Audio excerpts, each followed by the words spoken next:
I was a bit surprised by the fact that President Trump said on Saturday American oil companies will rush back into the country, will be gladly investing millions and billions of dollars. Venezuela is a massive player in the oil industry in terms of reserves. It's a country with the biggest reserves in the world. However, in terms of production, Venezuela only produces around 0.8% of global supply. Venezuelan crude is very specific, is a heavy type of crude, a bit more costly to extract. It's a bit more energy intensive, and normally it comes at a discount. This type of crude is particularly interesting for the US refining system. The Gulf Coast refineries are sort of designed to process this type of crude.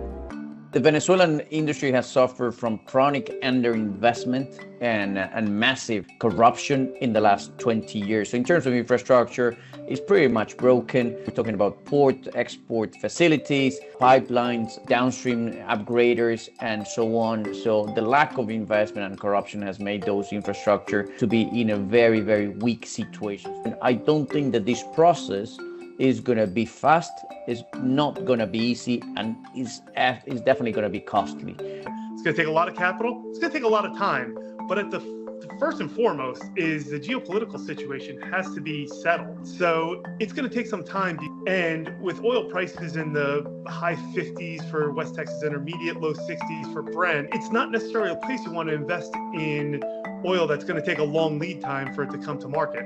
This is strictly speculation, but I would think, 3 years. I think this is an end of the decade type story of the Venezuelan oil coming to market. Whereas investing on land in the US in West Texas in the Permian Basin, the lead time is a lot shorter. So do I want to invest in this lower price environment in something with a short lead time, or something in a long lead time where it's going to take years for this oil to come to market, where it might take 6 to 9 months for the oil to come to market? And let's not forget as well that if international companies are going back to Venezuela, there are a couple of procedural issues that need to be tackled that take time.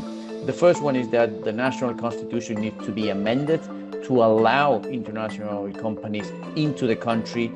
Now they're allowed, but under very specific conditions, under joint ventures with PDVSA. Most likely that is not going to be good enough this time around. So amending the constitution will require a referendum. And that will take a lot of time, and that will take a smooth political transition in the country.